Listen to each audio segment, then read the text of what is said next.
O embate entre o presidente americano Donald Trump e a China entrou na guerra de narrativas. O Trump disse que os representantes da Casa Branca se reuniram com os chineses para discutir a guerra tarifária.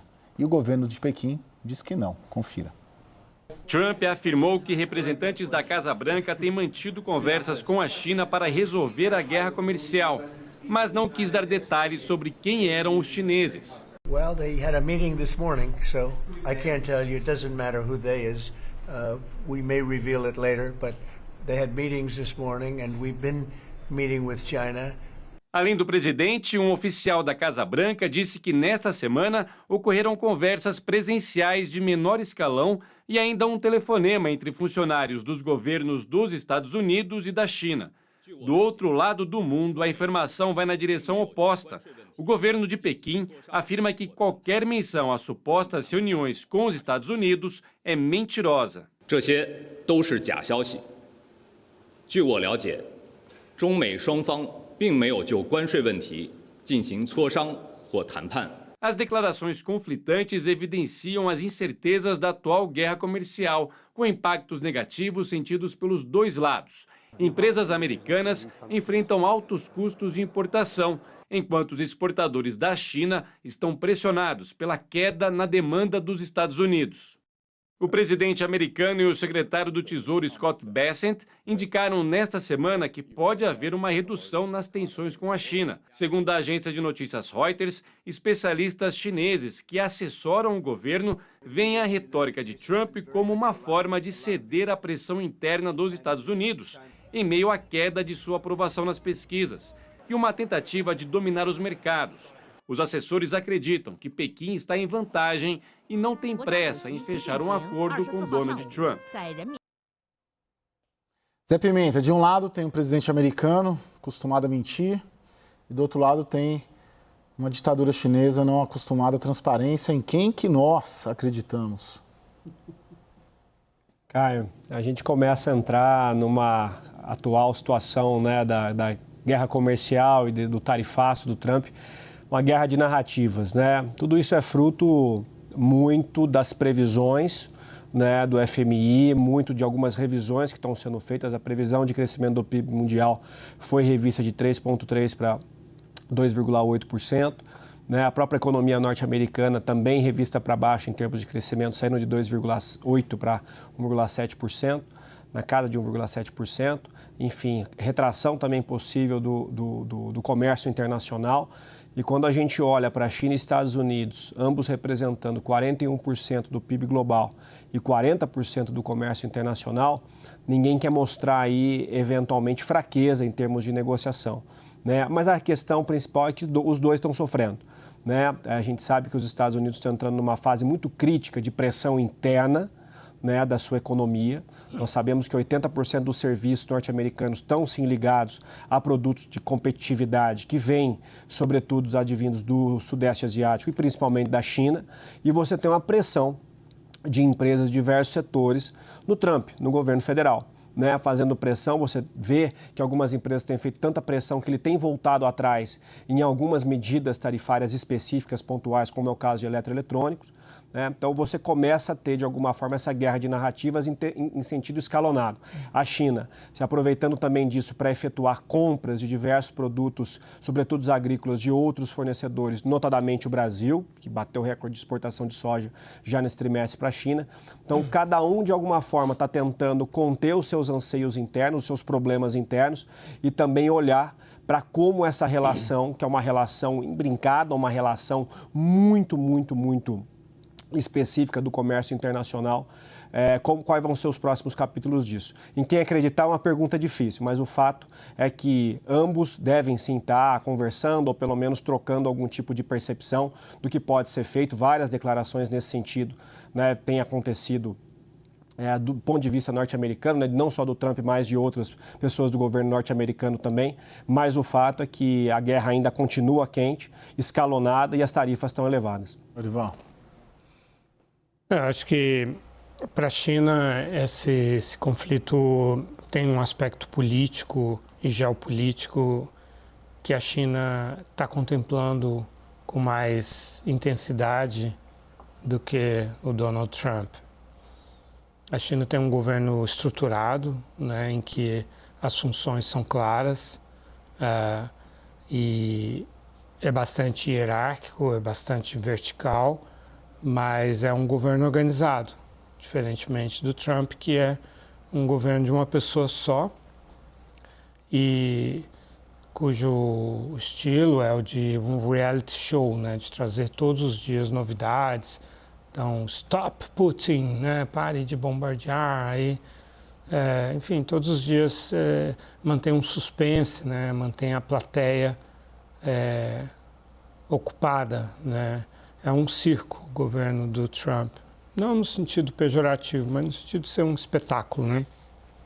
E a China não, a China se preparou para esse conflito e vê nele oportunidades.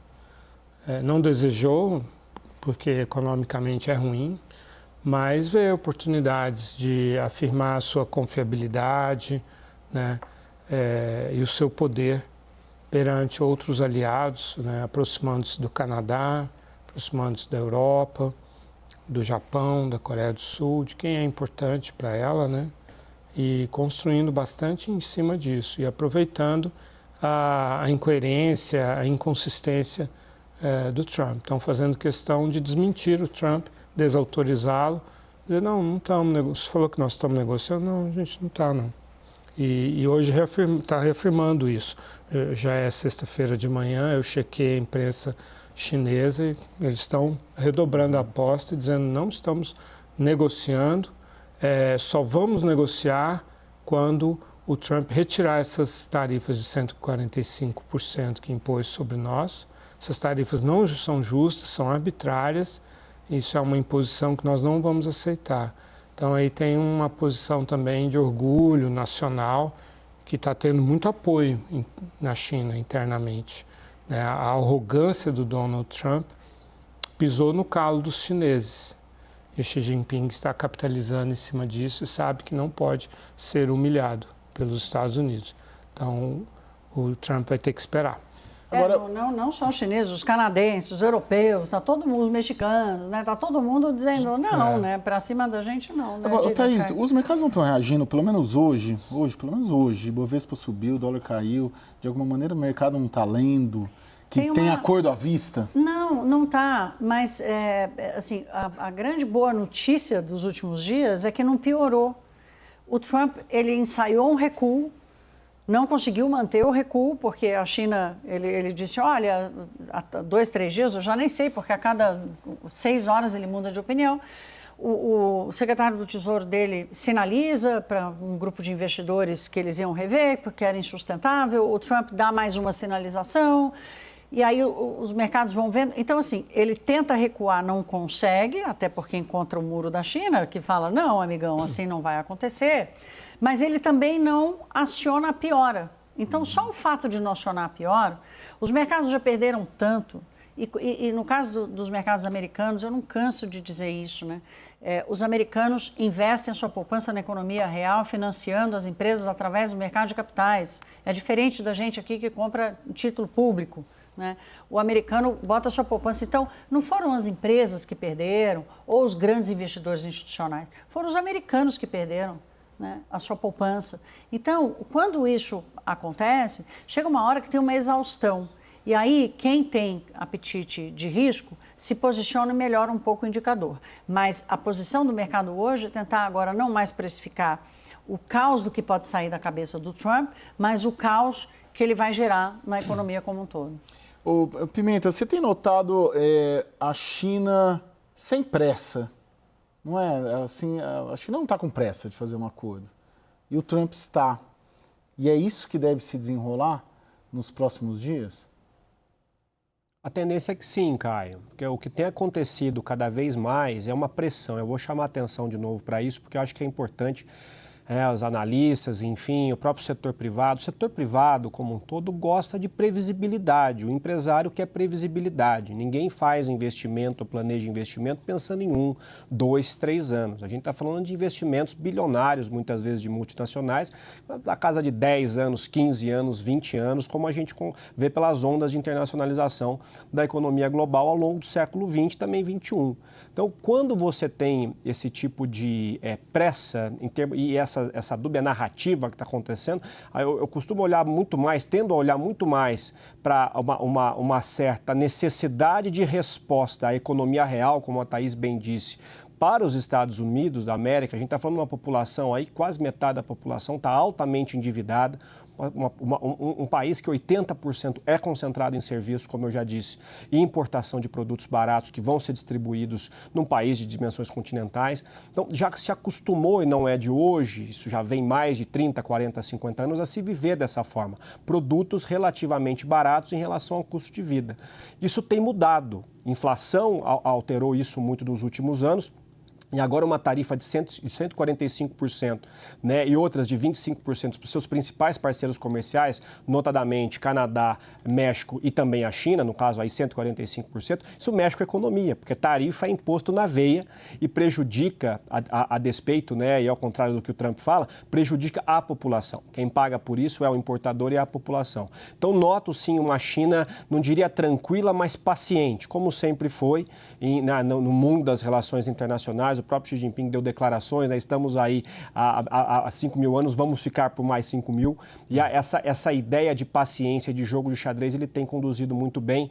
E o Trump chama atenção de novo para isso, para os próximos capítulos, como o setor privado vai pressionar e tende a pressionar cada vez mais o Trump por conta das medidas. Lorival, agora hoje a China mandou para o Estreito de Taiwan alguns navios para monitorar uma embarcação americana. Isso ocorreria normalmente ou se deve, de alguma maneira, a esse tensionamento da guerra comercial? Não, isso ocorreria normalmente e desde que o Trump assumiu tem havido uma mudança de comportamento por parte dos Estados Unidos, que é a China, ela fez navegações e voos agressivos nos arredores de Taiwan, fez uma navegação agressiva no Mar do Sul da China e outra entre a Austrália e a Nova Zelândia, no Mar da Tasmânia. E não houve nenhuma reação dos Estados Unidos.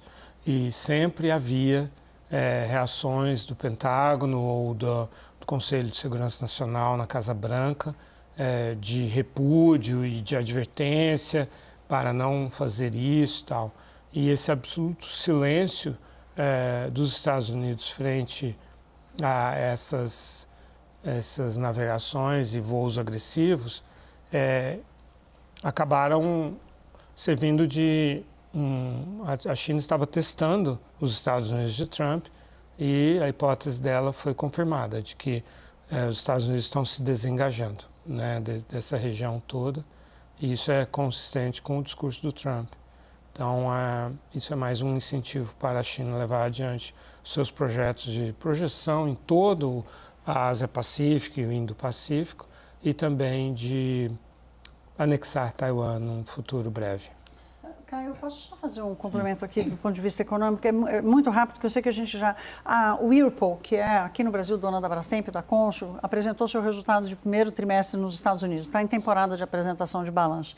E ela trouxe uma demonstração dizendo o seguinte: olha, o americano já está pagando mais caro pela nossa máquina, que é produzida aqui, por causa da tarifa de importação do aço.